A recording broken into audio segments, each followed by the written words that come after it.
सरमद सिंधीअ जो विछोड़ो समूरीअ सिंध जे दिल ते कंहिं गहरे घाव जियां ॾुखी रहियो आहे।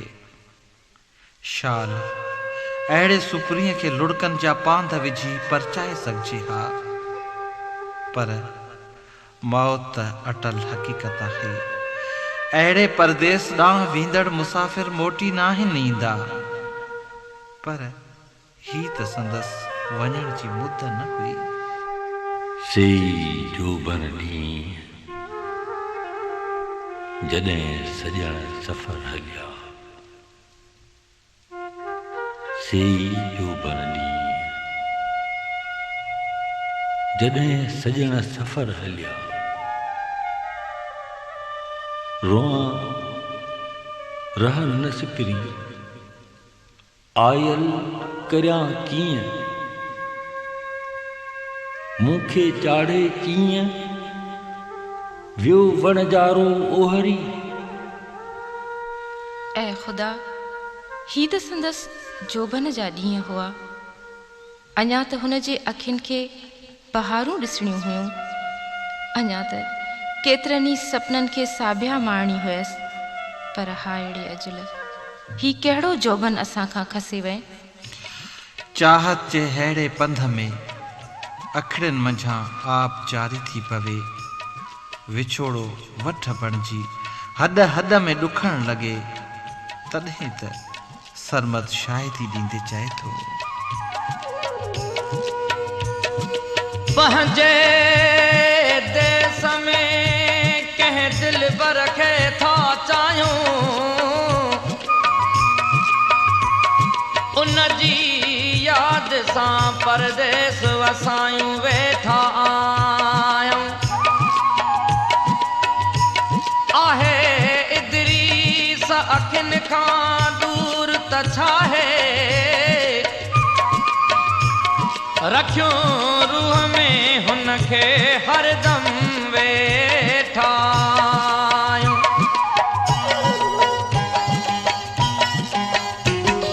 भरजी आब अखेड़ने में आयो, भरजी आब अखेड़ने में आयो, हेल याद तुहंदी तड़पायो, हेल याद तुहंदी तड़पायो।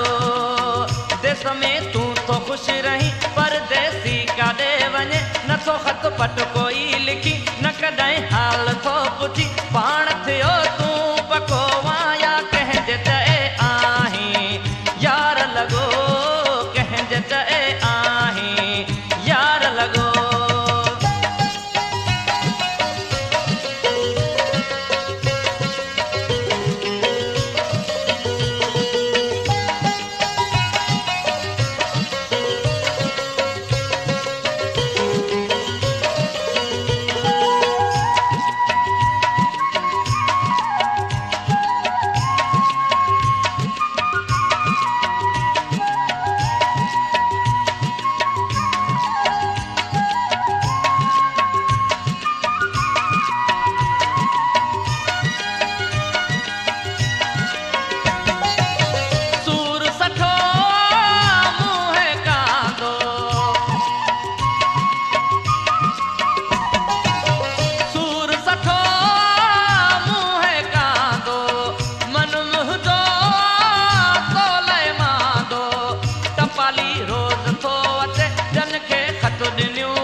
उन खां थो पुछां न में वरंदी थो ॾिए, पाण थियो तूं पको वाया कंहिंजे चए आहीं यार लॻो, कंहिंजे चए आहीं यार लॻो।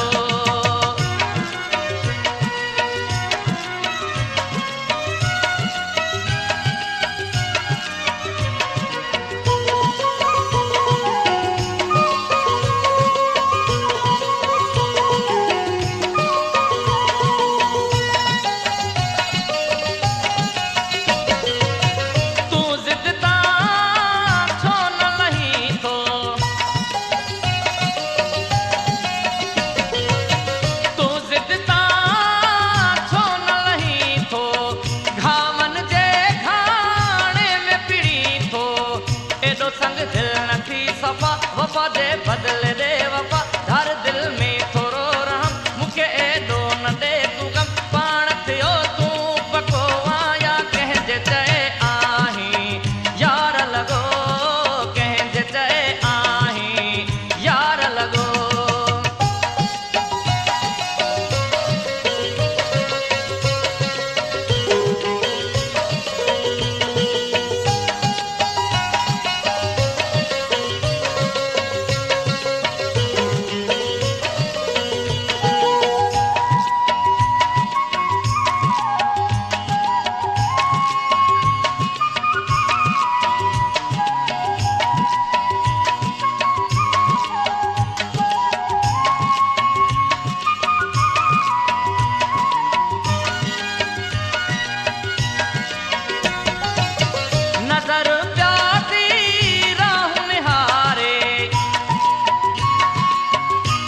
तुंहिंजी तड़पायो हेल याद तुंहिंजी तड़पायो देश में तूं तो खुश रही परदेसी काॾे वञे नथो ख़त पट कोई लिखी न कॾहिं हाल थो पुछी पाण थियो तूं पको वाया कंहिंजे चए आहीं यार लॻो कंहिंजे चए आहीं यार लॻो कंहिंजे चए